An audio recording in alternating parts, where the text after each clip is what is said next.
Now back to this. I've managed to leave my paints too long and they've gone off. So it's a few days later actually, quite a few days.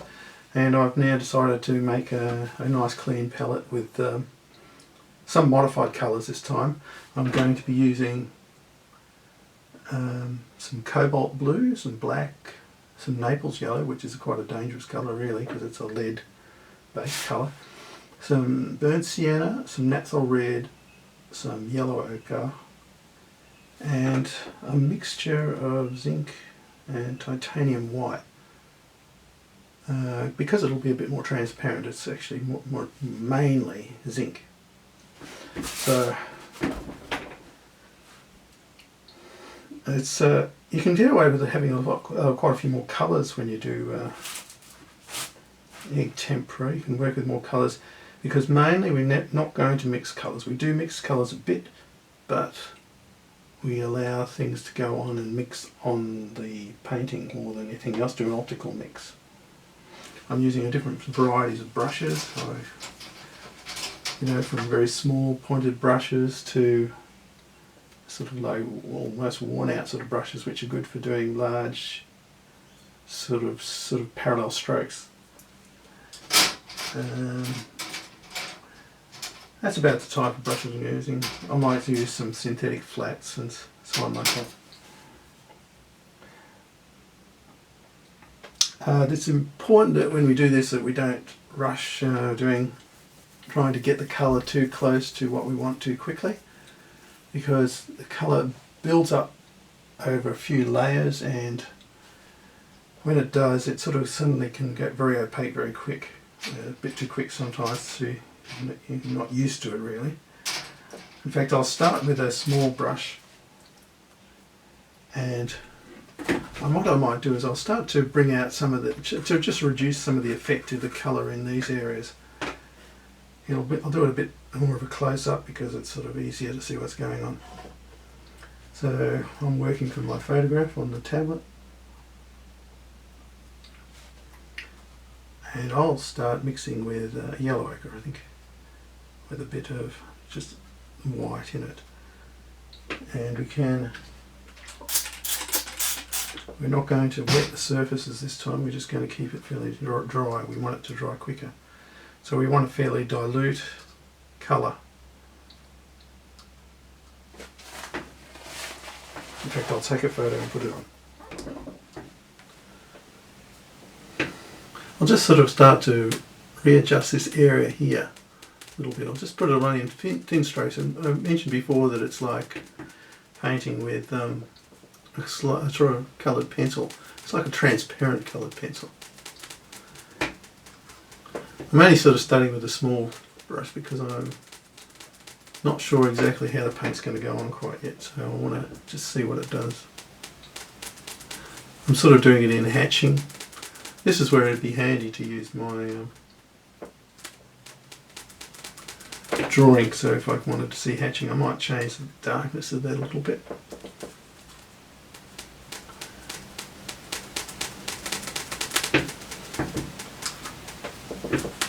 I'm going to speed up a lot of this video so it doesn't get so tedious, but hopefully you'll get an idea what it goes on a bit like. See, that'll be sort of dry. You could paint over that again quite quickly. Right. Yeah. I've had a little bit of a problem when I first put these colours in, because when the water with the medium rather came out of the syringe, it came out all at once, and a big puff of air came with it, and it spewed black pigment all over my palette. It's best to sort of try to, when you use the syringe again, it tends to seal up, and it's best to use a sort of like the first bit on a rag or something, just to get out the air and lumps. I'm going to use a bit of straight Naples yellow.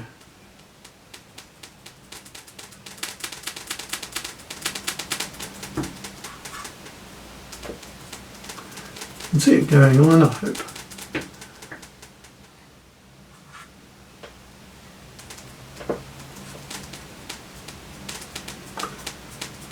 You don't need to worry too much with you if you get the colour wrong, or because it's quite simple to readjust colours in a second layer, which because we're just using single colours. I'll show you this second. This area should be a sort of reddy brown colour.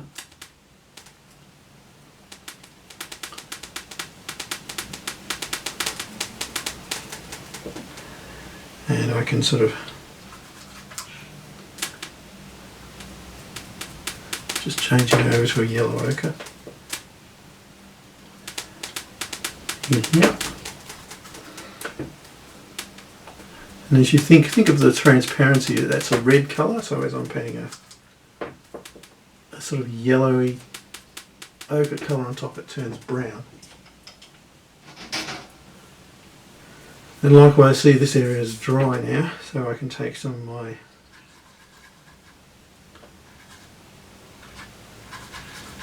take a sort of like a bit of burnt sienna and a bit of naphthol red, water it down a bit, and in fact I like to water it down a lot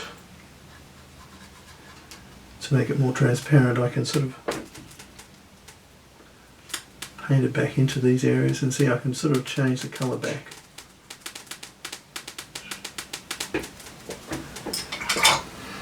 I might start using my big fuzzy brush for this,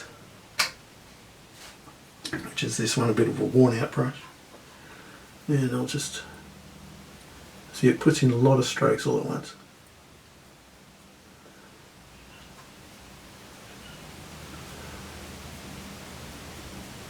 And as you can see, it becomes sort of brownish.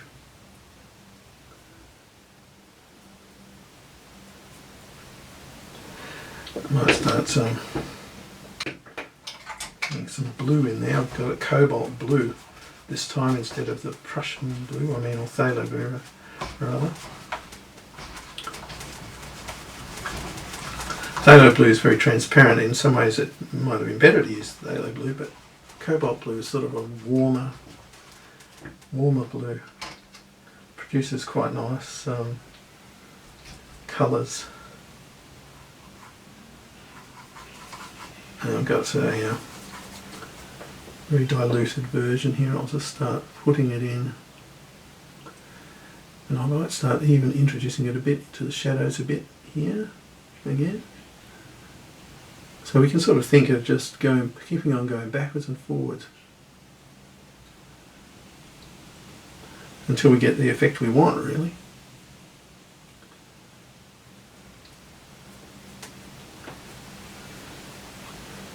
In a way, because it's quite transparent, it's sort of, in a way, the colours get darker and maybe a bit duller. But as later on, as we start adding more white to the mix, we'll get, I'll add a little bit of white to that blue, the colours get brighter and brighter.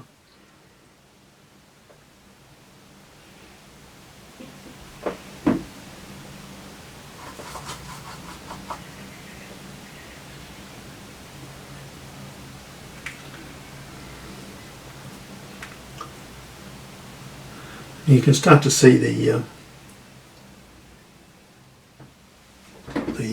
painting over is starting to remove some of the texture underneath.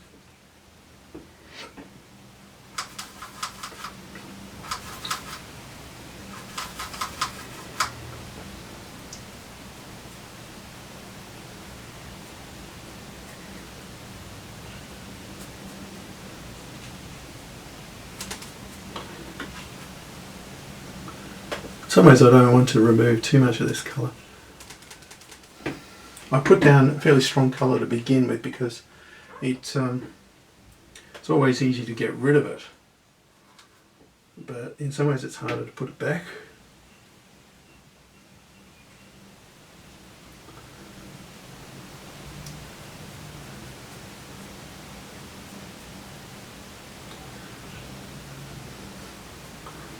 So try not to rush in too much. If you've been used to, say, oil painting or something, you might have a bit of a tendency to rush. So don't try to get the immediate colour, just try to build it.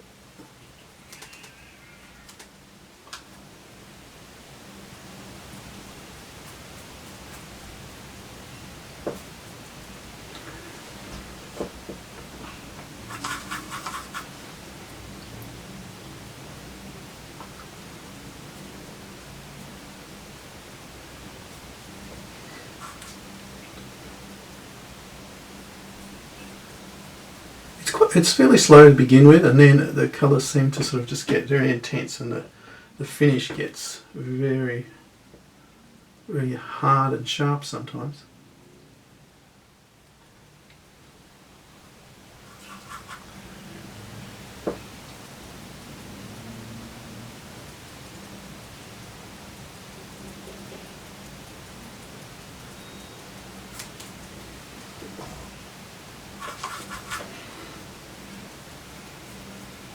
This is just a mixture of white and Naples yellow.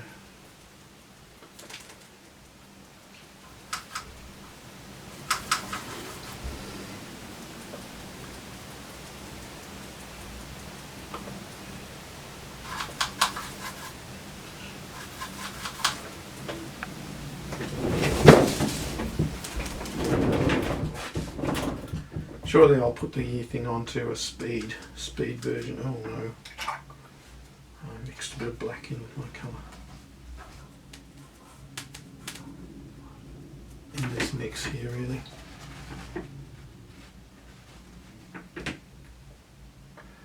See how intense the lines can get? I just need to sort of, if I'm going to use something like black, it needs to be rather more muted and controlled. So it has to be very dilute.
I'm going to stop again at this point, let it dry a bit more. I'm reasonably happy with the way the face has developed. Once it's dry, we'll get an idea whether I should sort of glaze a bit more, and it'll be easier to glaze over without lifting the colours underneath. And I think it won't take a lot to actually just a few little touches to finish the face and the hair, and then we'll move quickly on and do the rest of it in a sort of one big dash. So it is a very quick technique. Yeah, I'm reasonably happy with this so far.